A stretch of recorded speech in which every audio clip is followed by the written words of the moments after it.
Emozionata, soddisfatta del lavoro che abbiamo fatto, io e la mia squadra. Ringrazio ovviamente la mia cittadinanza che mi ha dato la possibilità di farmi conoscere, ha creduto nel mio progetto a cui credo tantissimo anche io. Spero di dare prima possibile dimostrazione di quello che sono e di quello che voglio fare per la mia comunità. Sono veramente felice di questo risultato. Attendiamo ovviamente la chiusura dello spoglio, ma diciamo che siamo particolarmente soddisfatti e ce lo aspettavamo in parte. Grazie ai cittadini, loro potranno venire quando vogliono, lo sanno, io l'ho detto già in diversi comizi, sarà a casa loro così come sarà a casa mia, io sarò a disposizione, mi metterò in aspettativa per loro e sarò sempre in comune. Quando vogliono, senza fare fila, senza aspettare nessuno e senza intermediazioni, mi troveranno lì, sarò per loro.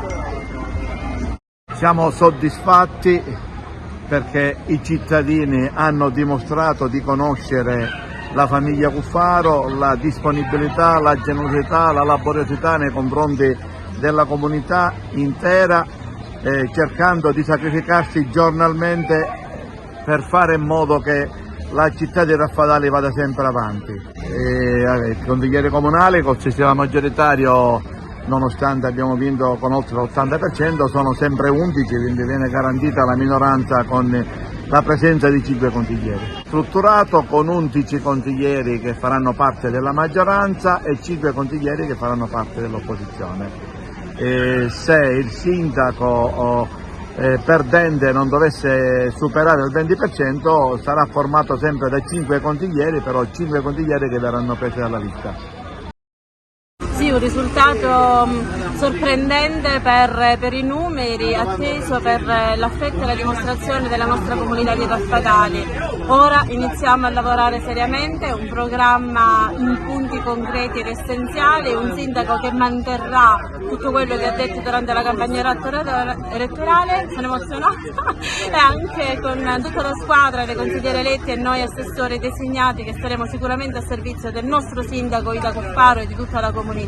Porte aperte a tutti i cittadini, chi vuole impegnarsi, il momento è giusto, siamo e sono sicura Ida sarà il sindaco di tutti, perché è una persona che ha sempre messo il noi anteponendo Dio, per il bene della sua comunità, per il bene di Raffadali. Sicuramente non le promesse vane, ma ha messo in centro il suo cuore, e il cuore è avere cura dei più deboli, non lasciare mai indietro nessuno, un programma innovativo che mette i giovani non soltanto al centro come consulta, ma i giovani per le necessità importanti che hanno, la riqualificazione, il ricredere nei valori, la tutela dei soggetti più fragili e più deboli, delle dipendenze, di un nuovo futuro, di un nuovo fronte, il riprendere i lavori più importanti, dall'artigianato al vero tessuto, una nuova riqualificazione urbana, un nuovo PUC che potrà sicuramente rivalutare non soltanto l'aspetto territoriale in sé per sé, asettico, ma quello umano, la ripresa dei valori, la ripresa di quelle vocazionalità che Raffadali ha e che possono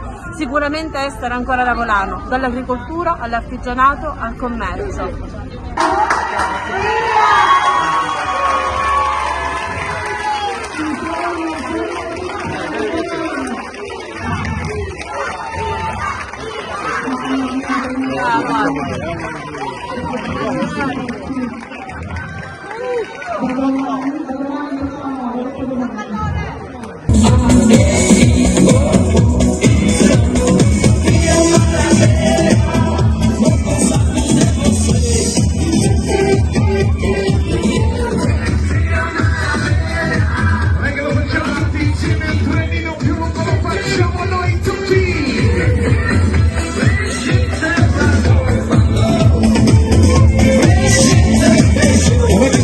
Tra poco facciamo pure il cavallino.